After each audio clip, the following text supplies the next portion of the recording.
بسم الله الرحمن الرحيم. Allah subhanahu wa ta'ala menjaga Nabi Muhammad SAW dari segala macam maksiat sebelum menjadi Nabi. Jadi Nabi SAW itu terkenal tidak pernah ada satu pun kemaksiatan yang terjadi dalam hidup beliau. Seperti misalnya ada satu tradisi buruk orang-orang Quraisy zaman jahiliyah dulu, dan saya melihat ini masih terjadi sekarang ya. Pada saat ada acara perkawinan, mereka seringkali mendatangkan wanita-wanita, penari, penyanyi yang memamerkan auratnya, ya, melantunkan suaranya yang menjadi fitnah bagi kaum laki-laki. Dan ini terjadi di zaman jahiliyah. Bahkan penyanyi-penyanyi dan penari itu menjadi orang-orang yang sangat kaya karena dibayar mahal. Nabi SAW waktu lagi mengembala kambing, dan beliau dari kecil tidak pernah ikutin acara seperti ini. Sempat teman-temannya datang dan menceritakan, "Hai Muhammad, acara perkawinan di Mekah ini penuh dengan begini dan begitu, makanan, minuman, dan terakhir disebutkan wanita-wanita yang menari-menari dan seterusnya." Kemudian Nabi SAW mengatakan, "Saya tidak pernah tahu itu dalam kehidupan saya, tapi saya coba ingin mengetahui bagaimana keadaannya." Ini belum sebelum jadi Nabi ya.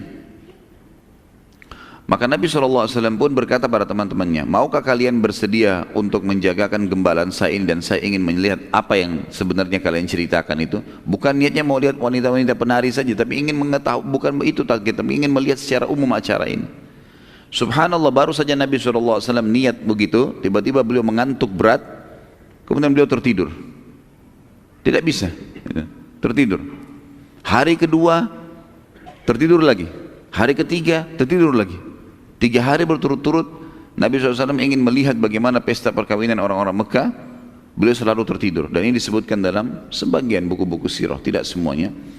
Dan ini menandakan Allah Subhanahu wa ta'ala menjaga, dan setelah itu tidak ada satupun ya, atau tidak lagi Nabi SAW ingin mendatanginya.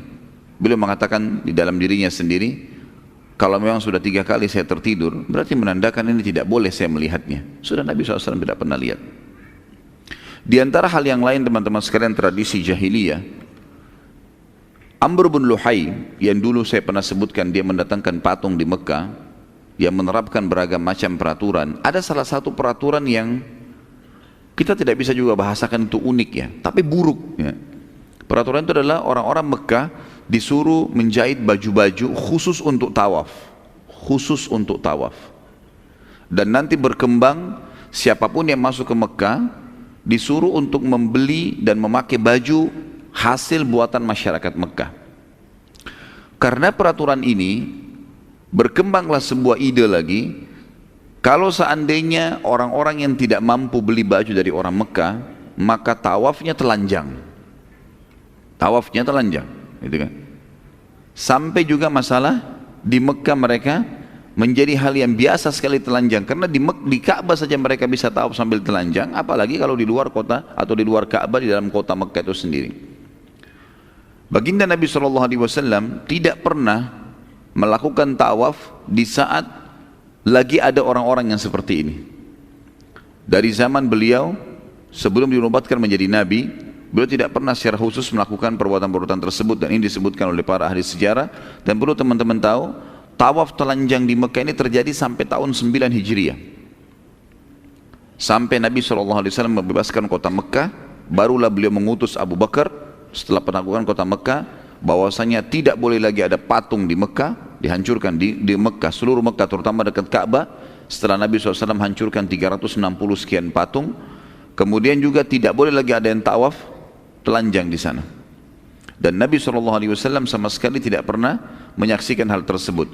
Sampai tradisi kaum laki-laki di Mekah dulu teman-teman sekalian, kalau pakai baju itu menggunakan izar tanpa rida.